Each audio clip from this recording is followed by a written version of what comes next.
Hey everybody, on the road with Big Al here. I recently bought Starlink satellite to take it on the road so I could have good internet, like better internet than what you can get with your phone or your tablet or like a wireless Wi-Fi. What I use, I got a tablet and I use T-Mobile, and I also have a phone and I use Straight Talk. I use two different services for each one. That way, pretty much, if one of them isn't working, hopefully the other one is working. And for the most part, I get decent coverage using the two of them. But I always kind of wanted to have better internet when I'm on the road, so I can at night I can stream Netflix and stream TV shows like that. And so far, I got it hooked up. Kind of the way I'll show a picture of it.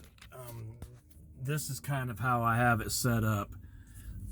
So it's not mobile. At night, you got to set it up, and it's kind of big and bulky. So it's not like you can even, if you're stopped somewhere when they're loading you can bring it out. I'd like to figure a way to kind of get it set up so, I can just kind of set it out there. It usually only takes to set it up that way. It takes me about three or four minutes to set it up. And then it takes about 5 minutes for it to search and find the satellite, which isn't too bad. I normally get the speed from 50 megabits per second to 100 megabits per second, which is pretty fast. It's fast enough to stream Netflix or stream HBO Max, or I've got YouTube TV for cable and I can stream that. Usually before this I would just watch it on the tablet, but I got a TV in here and I got me a Fire Stick. Now I can watch either of those. Can't remember exactly. They raised the price, what exactly it costs. I'm thinking it cost, for the satellite dish and stuff, it costs around $500, and for a monthly service it's $110 a month, which it's kind of expensive, but it's when you're on the road, you really don't have a lot of options of what you can use, and there's really nothing mobile.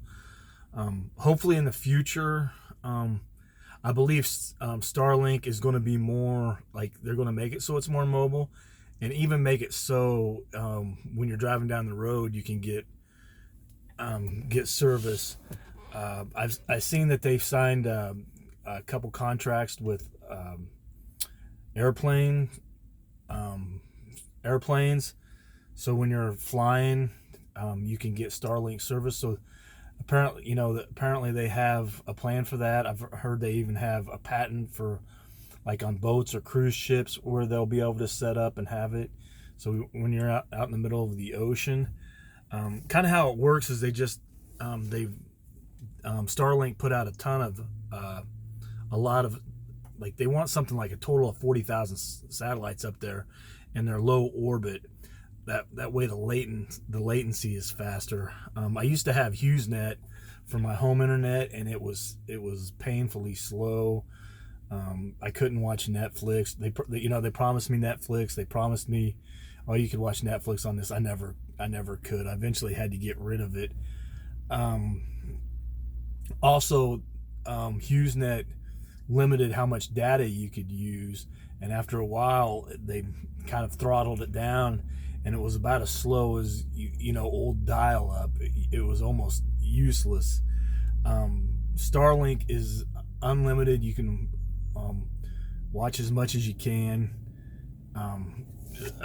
use as much data as unlimited data, which is nice. It's fast. So far the only problems I've had is, like I said, I wish the setup was a little quicker. It would be nice if you could even have it when you're on the road and moving down the road, and it would be nice if you had that. Then even like when you stop for a break, an hour break or something, I don't have to you don't want to, the way I have it now, you don't want to bring it out, set it up, when you're at a ship or a receiver and have to set it up and then tear it back down again. So about the only time I set it up and tear it down is when I'm done for the night and on my 10-hour break. So far, like I said, I've set it up 5 or 6 times.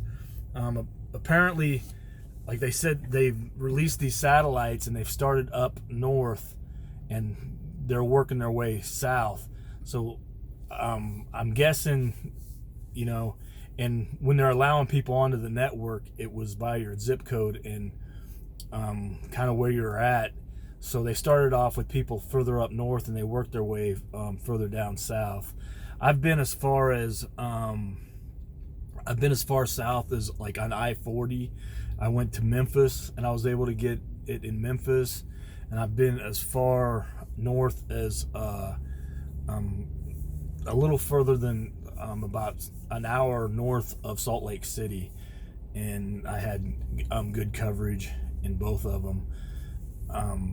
I really haven't noticed.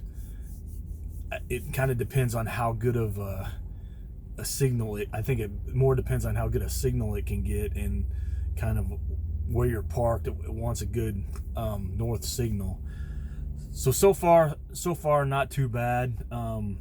It's kind of would I recommend it? It's kind of for your needs. If you want something like this, if you're willing to, at first willing to, set it up, do it, go through the work to have it. Some nights I get done driving and it's kind of late and I just don't feel like, is it worth setting up to look at it for a half hour? No, I'm getting good signal on my tablet, so I don't bother setting it up. But, hopefully, like I said, hopefully they get it so, you can set it up. You can set it up, even get internet while you're moving, and you can get it, when you come to a stop, and you don't have to set it up every night. Thanks for watching. I'm on the road with Big Al. I'll see you down the road.